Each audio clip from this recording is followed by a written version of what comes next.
says that with respect to our actions, with respect to the means to these ends, our actions are justifiable. These actions are justifiable if they increase pleasure. These means are justifiable if they decrease pain, right? They keep us away from pain. So that's now sort of like the first implementation of utilitarian system to the relationship between means and ends, sort of the distinction between means and ends. The next point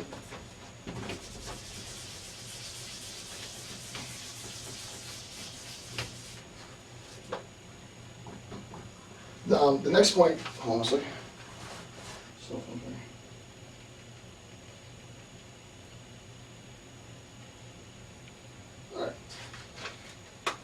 The next point that's being claimed is that, according to Mills, things are desirable, these ends are desirable, because either they're inherently pleasurable or because they promote pleasure. So these ends that we're discussing are either going to be inherently pleasurable, and that's why they're being desired. An example of that would be, let's say, sexual gratification. I'll just put sex, right? Sexual gratification or sex is inherently pleasurable.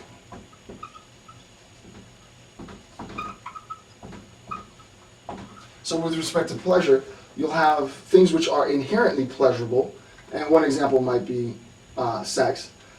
Another example that you might say is like education might also lead to pleasure.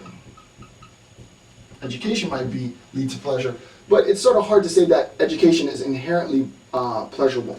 And what Mill says is that they serve to promote pleasure. So education may serve to promote, P-R-O-M-O-T-E. The way that I think about this is sort of a distinction between direct and indirect pleasure. Sex is inherently pleasurable, it's directly pleasurable. Education may promote pleasure, and therefore education is indirectly pleasurable. Not everyone is going to agree with the fact that education is pleasurable.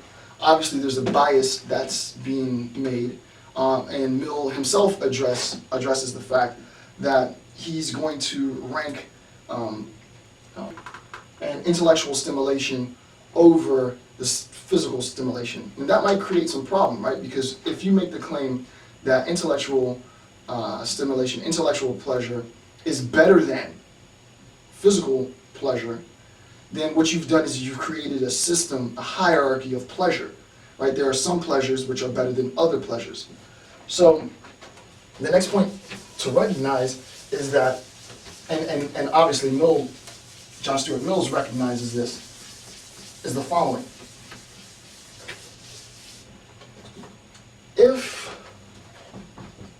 If one is to claim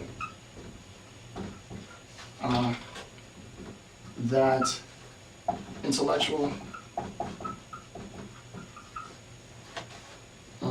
pleasures are better than physical pleasures,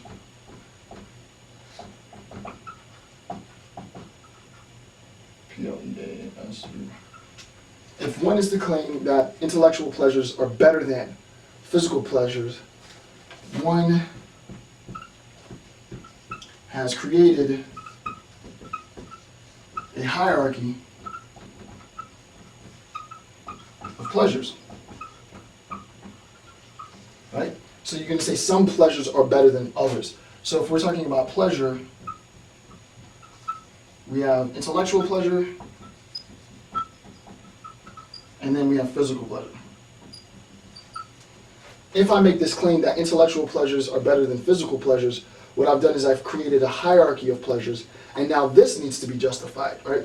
Why are intellectual pleasures better than physical pleasures, right? There's going to be some justification that's needed for that, and Mills recognizes that in making this claim, he's going to have to justify why these pleasures are better than these pleasures.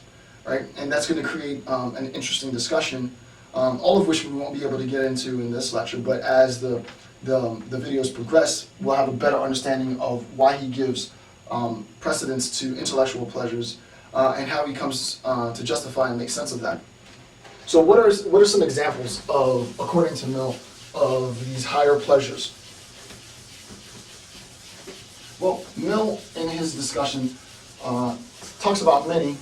The three that I'm going to, or the four that I'm going to, three rather, that I'm going to discuss. Three examples of. The first example that Mill talks about is intellectual, as we said. Intellectual pursuits. The next one that he discusses are feelings. And then the last one that he discusses are imagination.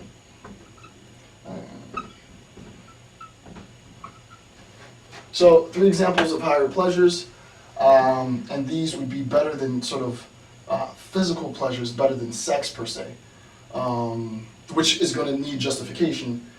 Intellectual pursuits, feelings, and imaginations. In his discussion on utilitarianism, he introduces this notion. Obviously, it's going to need justification. He's going to have to justify how this is the case. Why is it that these are better than other pleasures? Okay.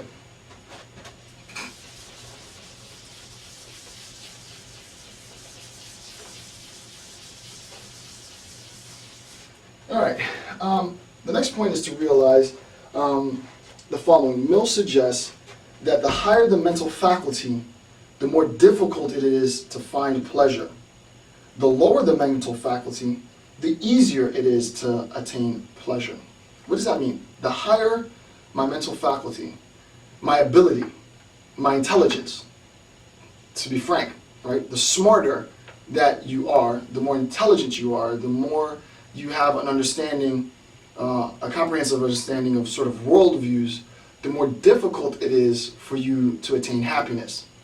The less intellectually inclined you are, this is according to Mill, the less intellectually inclined you are, to be frank, the dumber you are, the easier it is for you to be able to find pleasure.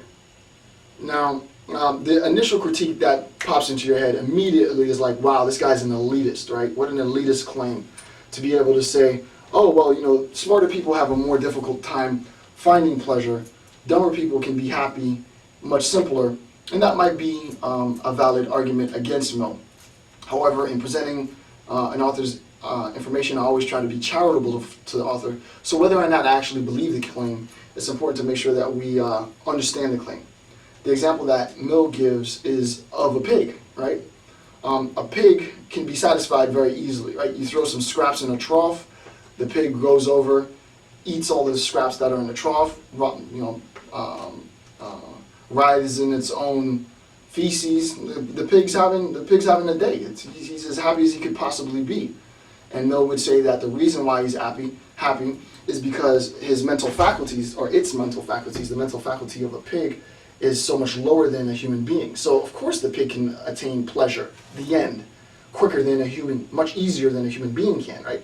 It's more difficult for a human being to attain pleasure because of a human's mental faculties. It takes more stimulation for us to arrive at pleasure. But if we're saying that the means in the system of utilitarianism is directed towards an increase in pleasure